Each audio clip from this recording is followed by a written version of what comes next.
So alright guys, पिछली कुछ videos तक हमने बात कर ली थी फंक्शंस के बारे में और हमने देखा था कि एक फंक्शन को कैसे बनाया जाता है और कैसे हम मल्टीपल वैल्यूज रिटर्न करा सकते हैं एक फंक्शन से। और उसी टॉपिक को आगे बढ़ाते हुए आज की इस वीडियो में हम बात करने वाले हैं रिकर्जन्स के बारे में। So let's get started.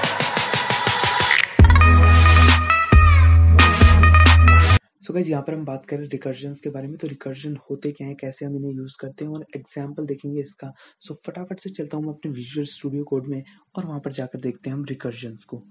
So guys, यहाँ पर रिकर्जन्स होता क्या है, बेसिकली एक फंक्शन होता है वो अपने आप को कॉल करे, यानी कि अ फंक्शन कॉल्स इटसेल्फ। एक फंक्शन अपने आप को कॉल कर रहा है तो उसे हम रिकर्जन कहते हैं। अब एक फंक्शन अपने आप को कॉल कैसे करेगा उसको मैं आपको दिखाता हूँ और यहाँ पर आकर फटाफट से मैं बनाऊंगा एक फाइल और उस फाइल का नाम रख दूंगा मैं recursion.py। सो इस फाइल को मैंने यहाँ पर आकर खोल लिया है और यहाँ पर आकर मैं आपको बताऊंगा, अगर आपने फंक्शन वाली वीडियो नहीं देखी है तो यहाँ पर फंक्शंस के बारे में आप जरूर से देखिए, कैसे फंक्शन बनाए जाते हैं और कैसे हम कोई भी वैल्यू को रिटर्न करा सकते हैं फंक्शन से। सो इसकी जानकारी होना आपको बहुत ज़रूरी है। और यहाँ पर हमने बात की हुई है फैक्टोरियल के बारे में, तो इसके ऊपर भी एक वीडियो है, अगर आपने ये वीडियो नहीं देखी है जाके आप देख सकते हैं।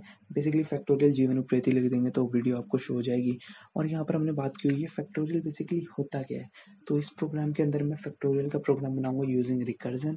तो हमने ऑलरेडी फैक्टोरियल का प्रोग्राम नॉर्मल वे में देखा हुआ है, लेकिन रिकर्जन से हम इसको बना के देखेंगे।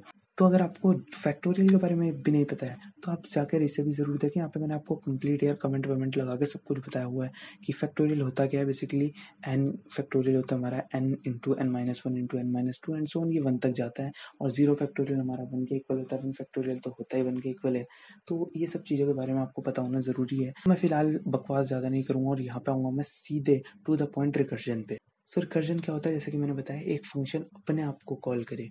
तो मैं अगर यहाँ पे एक फंक्शन बनाता हूँ, डेफ से हम फंक्शन को बनाते हैं और फंक्शन बनाता हूँ मैं जीवन नाम का।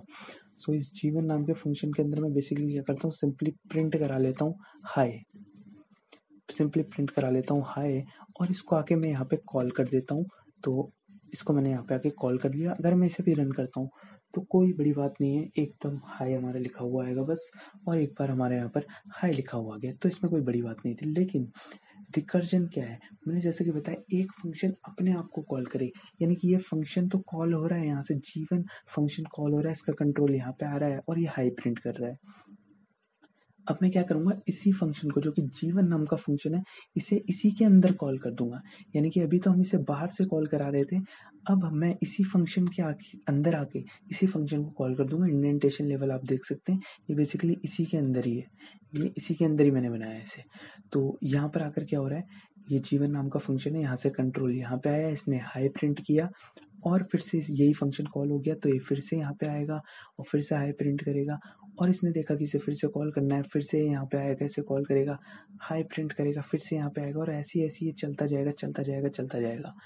तो आप में से कुछ लोग सोच सकते हैं कि यहाँ पर ये इनफाइनाइट टाइम्स चलेगा, लेकिन मैं आपको रन करके इसे दिखाता हूँ और जैसे ही मैं इसे रन करूंगा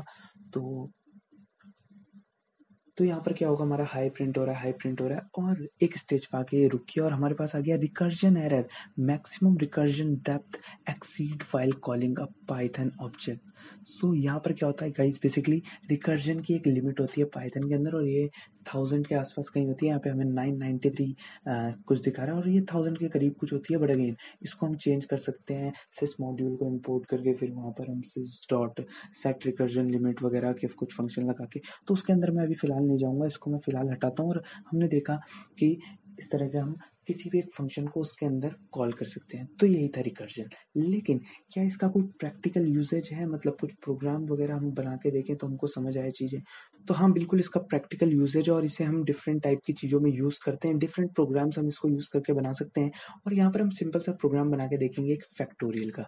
जैसे कि मैंने बताया कि हमने फैक्टोरियल का नॉर्मल वे में प्रोग्राम बनाया हुआ है अपनी पिछली एक वीडियो में। यहाँ पर हम बनाते हैं फैक्टोरियल का प्रोग्राम यूजिंग रिकर्जन। तो उसको हम कैसे करेंगे उसको हम देखते हैं। तो फिलहाल मैं इसे यहाँ से हटाता हूँ और यहाँ पर आकर मैं एक फंक्शन बनाता हूँ और फंक्शन का नाम रखूंगा मैं रिकर्जन या फिर मैं लिख देता हूँ फैक्टोरियल। तो फंक्शन का नाम मैं रखूंगा फैक्टोरियल और फैक्टोरियल मैंने इसका नाम रखा और मैं आ जाऊंगा इस फंक्शन के अंदर। और यहाँ पर आकर मैं क्या करूँगा, मैं फिलहाल आऊँगा, इसको कॉल कर दूंगा यहाँ पे आके और फैक्टोरियल को मैं कॉल करूँगा और इसके अंदर मैं वैल्यू पास कर दूंगा 4।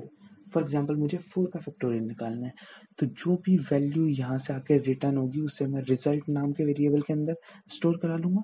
अब अगर आपको ये चीज़ें समझ नहीं आ रही तो आप फंक्शन वाली वीडियो जाके ज़रूर देखें, और यहाँ से जो ये फंक्शन फैक्टोरियल नाम का जो फंक्शन है, जो भी वैल्यू रिटर्न करेगा वो रिजल्ट के अंदर आ जाएगी, और रिजल्ट को मैं प्रिंट करा दूंगा बेसिकली।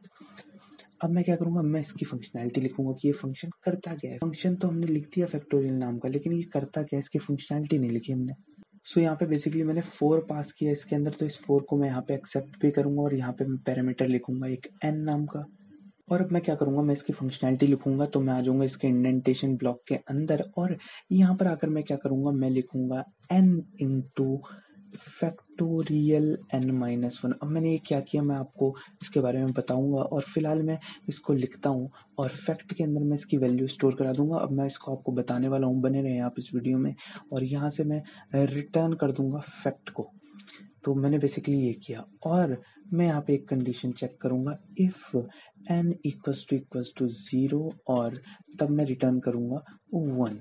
अब मैंने ये क्या किया, मैंने लिख तो दिया कोड, मैं आपको बताता हूँ ये मैंने क्या किया। तो यहाँ पर बेसिकली क्या होगा, जैसे ही हम फैक्टोरियल को कैलकुलेट करेंगे, यानी कि फैक्टोरियल नाम के फंक्शन को कॉल करेंगे, उसके अंदर वैल्यू दी हमने 4, तो ये 4 वैल्यू आके यहाँ के n के अंदर स्टोर हो जाएगी, और ये फैक्टोरियल फंक्शन हमारा चलेगा। इसके अंदर ये आएगा, अगर n की वैल्यू 0 है तो 0 का फैक्टोरियल तो होता है 1, तो हम सिंपली रिटर्न करा देंगे 1, यानी कि 0 का फैक्टोरियल होता है हमारे पास 1, तो हम अगर n की वैल्यू 0 है तो सिंपली रिटर्न करा देंगे 1। लेकिन अगर कोई और कंडीशन, अब यहाँ पे आप एल्स लिख भी सकते हैं, नहीं भी लिख सकते, ऑप्शनल है। तो यहाँ पर आकर अगर n की वैल्यू कुछ और है, जैसे कि इस केस में है n की वैल्यू है 4, तो 4 के लिए क्या होगा, यहाँ पर ये स्टेटमेंट्स तो चलेगी नहीं, ये डायरेक्ट यहाँ पे आएगा और क्या करेगा, n इंटू फैक्टोरियल n-1, तो n की वैल्यू है 4 इंटू फैक्टोरियल ऑफ 3, यानी कि यहाँ पर आकर अगर मैं इसको आपको एक्सप्लेन करूँ, थोड़ा सा मैं इधर आऊँ, तो अभी इस स्टेटमेंट से क्या होगा, बेसिकली इस स्टेटमेंट से हो जाएगा हमारा 4 इंटू यहाँ पे हमारा हो जाएगा फैक्टोरियल 3, तो हमारा फैक्टोरियल वाला जो फंक्शन है फिर से कॉल हो जाएगा। देखें आप यहाँ पे फैक्टोरियल वाला फंक्शन हमारे पास फिर से कॉल हो जाएगा, इसका कंट्रोल फिर यहाँ पे आ जाएगा, और इस बार किस वैल्यू के लिए चलेगा ये, इस बार चलेगा ये 3 वैल्यू के लिए। पिछली बार चला था 4 के लिए, इस बार चलेगा ये 3 के लिए। अब क्या होगा, ये स्टेटमेंट फिर से फॉल्स होगी, ये बेसिकली लास्ट में चलेगी जब n की वैल्यू 0 हो जाएगी। तो अभी हम आएंगे फिर से यहाँ पे, और क्या होगा, हमारा हो जाएगा n इंटू फैक्टोरियल n-1, तो n की वैल्यू अब की बार कितनी है, अब की बार है n की वैल्यू 3। देखें आप यहाँ पे n की वैल्यू अब की बार 3, तो 3 इंटू फैक्टोरियल 3-1, 3-1 कितना हो गया, यहाँ पे ये हो गया 2, तो अब की बार कितना हो गया 3 इंटू फैक्टोरियल 2, तो अब की बार चलेगा ये 3 इंटू फैक्टोरियल 2 के लिए। तो ये आपको बेसिकली लिखना नहीं है, मैं आपको सिर्फ समझाने के लिए लिख रहा हूँ ये चीज जो मैं साइड में लिख रहा हूँ। तो अब क्या होगा, हमारे पास हो गया फैक्टोरियल 2। अब क्या होगा, इसको फिर से मिला फंक्शन, तो इसने फिर से इसे कॉल किया फैक्टोरियल 2 के लिए।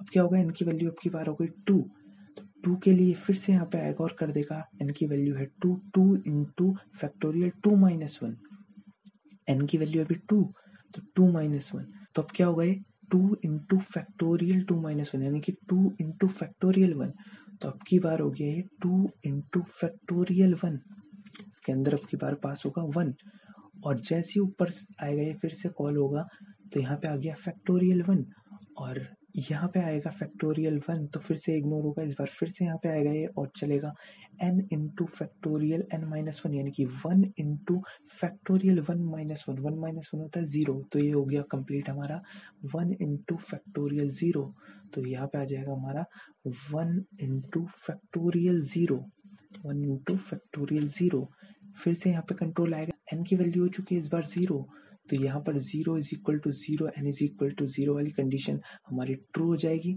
और रिटर्न कर देगा 1। तो यहाँ पर फैक्टोरियल 0 की टोटल वैल्यू कितनी होती है 1, जो कि हमने यहाँ से निकाली, ये वाली कंडीशन जब हमारी ट्रू है तो यहाँ पे आ जाएगा 1। तो टोटल हमारा कितना हो गया 4 इंटू 3, 4 इंटू 3 हो गया 12, 12 इंटू 2 हो गया 24, 24 इंटू 1 हो गया 24, फिर से उसको 1 से मल्टीप्लाई किया तो 24 इंटू 1 24 ही होगा। तो ये जो 24 वैल्यू आई कंप्लीट हमारी, बार बार इसको परफॉर्म करके रिकर्जन को, वो 24 वैल्यू फैक्ट के अंदर जाके स्टोर हो गई, और यहाँ से हमने रिटर्न करा दिया फैक्ट को, यानी कि फैक्ट की वैल्यू कितनी 24, तो रिटर्न होके यहाँ पर कितना आ जाएगा, इसकी वैल्यू हो जाएगी हमारे पास 24। अब फंक्शन का रिटर्न कैसे करता है और क्या है ये सब तो मैंने बताया हुआ है अपनी फंक्शन वाली वीडियो में, इसलिए मैं कह रहा हूँ उस वीडियो को आप जाकर आप जरूर देखें अगर आपको फंक्शंस के बारे में नहीं पता। तो इसकी वैल्यू अभी होगी हमारे पास 24, वो 24 जाके असाइन हो गई हमारी रिजल्ट के अंदर, और जब हमने प्रिंट कराया इसे तो हमारे पास 24 शो हो जाएगा। अब मैं अगर इसे रन करूँ तो जैसे ही मैं इसे रन करूँगा हमारे पास यहाँ पे शो हो गया 24। अब अगर मैं इसे किसी और वैल्यू के लिए करूँ, फॉर एग्जांपल मैं इसे चला लेता हूँ अगर 6 के लिए, तो हमारे पास आ जाएगा 720, 6 का फैक्टोरियल होता है 720, और हमारे पास आ चुका है यहाँ पे 720। तो इस टाइप से आप इसको कर सकते हैं। इवन अगर आप चाहें तो यूजर से भी आप इनपुट ले सकते हैं और उस वैल्यू को स्टोर करा सकते हैं एन के अंदर, और एन को यहाँ से पास करा सकते हैं, तो उस तरह से भी आप कर सकते हैं। तो ये सब चीज़ें तो आप खुद भी करके देख ही सकते हैं। अब अगर आपको ये बात समझ नहीं आई कि किस प्रकार से चला, वीडियो को एक बार पीछे करके ज़रूर देखें और आपको ये चीज़ें क्लियर होगी किस प्रकार से रिटर्न कर रहा है, किस प्रकार से दोबारा से चल रहा है, और किस प्रकार से रिकर्जन काम करता है। अब मैं आपको बताऊं तो इस प्रोग्राम के अंदर हम थोड़ा सा इसको मॉडिफाई और कर सकते हैं और नंबर ऑफ लाइंस को कम कर सकते हैं इस कोड के अंदर। तो उसे हम कैसे करेंगे, हम इसको मॉडिफाई कर सकते हैं कुछ इस प्रकार से, क्योंकि ये रिजल्ट के अंदर वैल्यू जाके स्टोर हो रही है, तो हम अगर डायरेक्ट इसे ही प्रिंट स्टेटमेंट के अंदर लिख दें, रिजल्ट से इसे रिप्लेस कर दें, तो तब भी हमारा काम ज़रूर बन जाएगा। और इस तरह से भी हम इसे कर सकते हैं। और यहाँ पर हम इसे फैक्ट के अंदर स्टोर करा रहे हैं, फैक्ट के अंदर ना स्टोर करा के अगर डायरेक्ट हम इसे ही रिटर्न कर दें, अगर हम डायरेक्ट ही फैक्ट से रिप्लेस कर दें, क्योंकि फैक्ट के अंदर भी तो वही वैल्यू स्टोर हो रही है, इसको हम डायरेक्ट इससे रिप्लेस कर दें और इसको भी हम हटा दें, तो तब भी हमारा काम बन जाएगा। और अब क्या होगा, 6 के लिए चलेगा, ये यहाँ पे आएगा 6, ये कंडीशन फॉल्स होगी, यहाँ पे आएगा 6 इंटू फैक्टोरियल 5 के लिए चलेगा, फिर 6 इंटू 5 तो यहाँ पे हो चुका होगा, फिर ये फैक्टोरियल 4 के लिए चलेगा, तो 6 इंटू 5 इंटू 4 इंटू 2 इंटू 1, तो हमारे पास आ जाएगा यहाँ पे 720। और अगर मैं इसे 7 कर दूँ तो 7 into 6 into 5 into 4 into 2 into 1 हमारे पास आएगा 5040, और जैसे ही मैं इसे रन करूँगा तो 7 का फैक्टोरियल होता है 5040, और हमारे पास एकदम डिजायर्ड आउटपुट आ चुका है। तो इस तरह से हम इसे कर सकते हैं। और गाइज आई होप आपको रिकर्जन के बारे में चीज़ें समझ आई हो, और उम्मीद करता हूँ कि आपको ये वीडियो पसंद आया होगा और समझ ज़रूर आया होगा। अगर पसंद आया वीडियो तो इसे लाइक ज़रूर करें, और इस पाइथन प्लेलिस्ट को आप देख सकते हैं, इस पर मैंने डिफरेंट टॉपिक्स के बारे में बात की हुई है। सो फिलहाल के लिए इस रिकर्जन की वीडियो में इतना ही रहेगा, और मैं मिलूंगा आपसे नेक्स्ट वीडियो में। Thanks a lot for watching guys. Okay, bye.